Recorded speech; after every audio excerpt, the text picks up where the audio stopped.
এটা কুমিল্লা বোর্ড 2019 সালে আসছে। উদ্দীপকে ব্যবহৃত 1, 2, 3 কম্পিউটার এবং 2, 3, 4, 5 কম্পিউটার ডেটা শেয়ারের নেটওয়ার্ক টপোলজির মধ্যে কোনটি উত্তম? তোমার উত্তর পক্ষে যুক্তি দাও।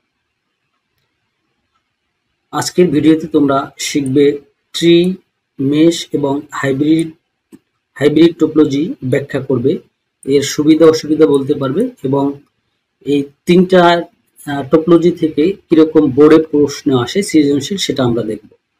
আমরা প্রথমে দেখব ট্রি টপোলজি।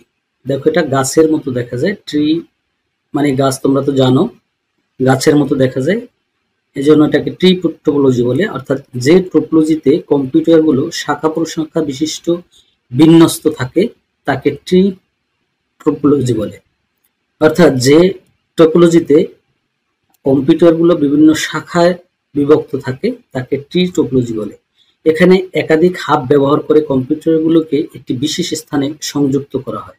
একাধিক হাব ব্যবহার করা হয়েছে, যে অনেকগুলো হাব ব্যবহার করে একটা সংযোগ সৃষ্টি করেছে। রুট হিসেবে সেখানে তাদের সংকেত পাঠানোর গতি বৃদ্ধির জন্য উচ্চ গতি বিশিষ্ট সংযোগ দ্বারা সার্ভার কম্পিউটারের সাথে যুক্ত করা হয়।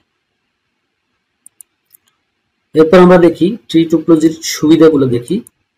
এই টপোলজির শাখা প্রশাখার মাধ্যমে নেটওয়ার্ক সম্প্রসারণ সুবিধাজনক।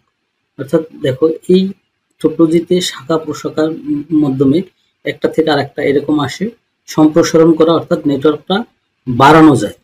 নতুন কোনো নোড বা কম্পিউটার যুক্ত করতে দেওয়া যায় সহজেই। এখানে আমরা যদি আরেকটা নতুন কম্পিউটার বা আরেকটা হাব তৈরি করি তখন খুব সহজেই করা যায়। উপরের যেগুলো আছে এগুলোর কার্যক্রম চলতে থাকবে। অফিস ব্যবস্থাপনার জন্য এই নেটওয়ার্ক বেশ উপযোগী। এরপর আমরা অসুবিধা দেখব। অসুবিধা হলে মূল কম্পিউটার নষ্ট হলে নেটওয়ার্ক অচল হয়ে যায়।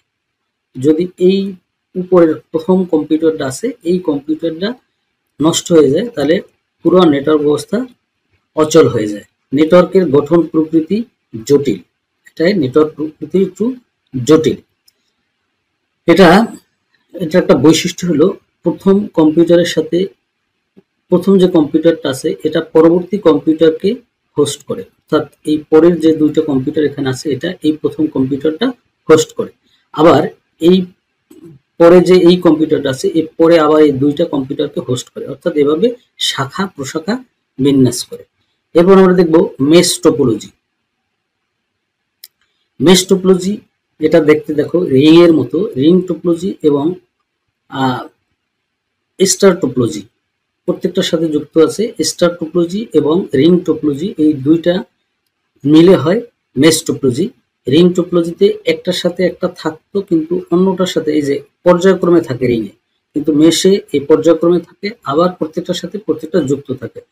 অর্থাৎ মেশ টপোলজি প্রতিটি নোড নেটওয়ার্কের অধীনস্থ অন্যান্য সকল নোডের সাথে সরাসরি পয়েন্ট টু পয়েন্ট যুক্ত থাকে। যেমন এই কম্পিউটারটা এটার সাথে যুক্ত আছে, এটার সাথে যুক্ত আছে, আবার এটার সাথেও যুক্ত আছে। অর্থাৎ একটা কম্পিউটার প্রত্যেকটা কম্পিউটারের সাথে পয়েন্ট টু পয়েন্ট যুক্ত থাকে। এতে কেন্দ্রীয় ডিভাইস বা সার্ভারের প্রয়োজন হয় না।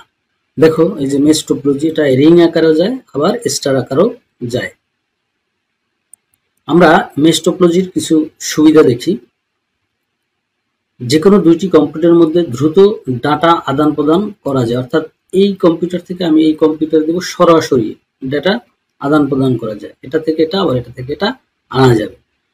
যে কোনো কম্পিউটার নষ্ট হয়ে গেলে অন্য কম্পিউটার ডাটা আদান প্রদানের কোনো সমস্যা হয় না। এখানে একটা কম্পিউটার নষ্ট হয়ে গেল তাহলে আমরা বাকি এই যে অন্য কম্পিউটার তিনটা আছে এর মধ্যে ডাটা আদান প্রদান করা যায়। অর্থাৎ একটা কম্পিউটার নষ্ট হলেও এর ডাটা আদান প্রদানে কোনো সমস্যা হয় না। নেটওয়ার্কের সমস্যা খুঁজে সমাধান করা যায় খুব সহজেই। অর্থাৎ কোন কম্পিউটারটা নষ্ট হয়েছে বা কোন জায়গায় সমস্যা আছে সেটা খুব দ্রুতই সমাধান করা যায় এবং খুব দ্রুত নিশ্চয় করা যায় যে কোন কম্পিউটারটা নষ্ট হয়েছে। ডেটা কমিশনে অনেক বেশি নিশ্চয়তা থাকে। এক নোড থেকে অন্য নোড ডেটা সরাসরি স্থানান্তর করা যায়, একটা থেকে আর একটা সরাসরি স্থানান্তর করা যায়। এরপর মেশ টপোলজির কিছু আমরা অসুবিধা দেখব। এবার আমরা মেশ টপোলজির অসুবিধা দেখব। সংযোগ লাইনগুলো দৈর্ঘ্য বেশি হয়, খরচ বেশি হয়। নেটওয়ার্কে ইনস্টলেশন ও কনফিগারেশন বেশ জটিল। এরপর আমরা হাইব্রিড টপোলজি দেখব। হাইব্রিড টপোলজি হলো স্টার, রিং, বাস ইত্যাদি একাধিক টোপোলজি মিলে একটা টোপোলজি তৈরি করা হয়। দেখো এটা হলো, এখানে কিন্তু এটা স্টার টোপোলজি, এটা বাস টোপোলজি, এটা রিং টোপোলজি, তিনটা টোপোলজি মিলে একটা টোপোলজি করা হয়েছে, এটা হলো হাইব্রিড টোপোলজি। এটা দেখি আমরা, এটা একটা স্টার টোপোলজি, এই তিনটা, এটা স্টার টোপোলজি, এই যে আবার এটা রিং টোপোলজি, এটার সাথে এটা যুক্ত করা হয়েছে রিং এর মতো, আবার এই শেষেরটা হলো স্টার টোপোলজি। অর্থাৎ একাধিক টোপোলজি, স্টার, রিং, বাস ইত্যাদি টোপোলজির সমন্বয় যে নেটওয়ার্ক গঠিত হয় তাকে হাইব্রিড টোপোলজি বলে। এখানে সব ধরনের নেটওয়ার্ক বা টোপোলজি যুক্ত থাকে।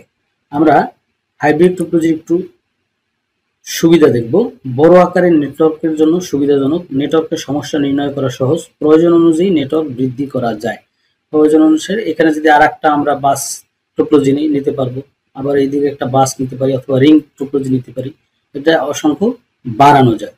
এরপর অসুবিধাগুলো একটু দেখি। কোনো এক অংশ নষ্ট হলে সম্পূর্ণ নেটওয়ার্ক নষ্ট না হয়ে অংশ বিশেষ নষ্ট হয়ে যায়। ব্যবহৃত সব হাব সবসময় সচল রাখতে হয়। এখানে যত হাব আছে সবগুলো সবসময় সচল রাখতে হয়। নেটওয়ার্কের স্থাপন জটিল এবং ব্যয়বহুল। এই ছিল আজকের তিনটা টোপোলজি। এরপর তোমরা এই অনুসারে কিছু প্রশ্ন পড়বা।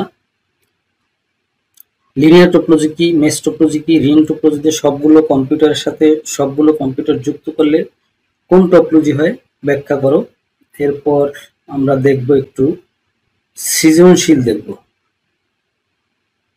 এখানে একটা চিত্র দেওয়া আছে, এটা কুমিল্লা বোর্ড 2019 সালে আসছে। উদ্দীপকে ব্যবহৃত 1, 2, 3 কম্পিউটার এবং 2, 3, 4, 5 কম্পিউটার ডেটা শেয়ারের নেটওয়ার্ক টোপোলজির মধ্যে কোনটি উত্তম, তোমার উত্তর পক্ষে যুক্তি দাও। আমরা একটু দেখি, এটা যদি আমরা ভেঙে দেই, এটা ছিল আমাদের উদ্দীপক। এখন 1, 2, 3 বলছে, আমরা 1, 2, 3 কে আলাদা করে নিলাম।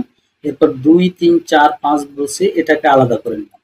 এখন দেখো এখানে এটা হলো কি রিং টোপোলজি, এটা হলো মেশ টোপোলজি।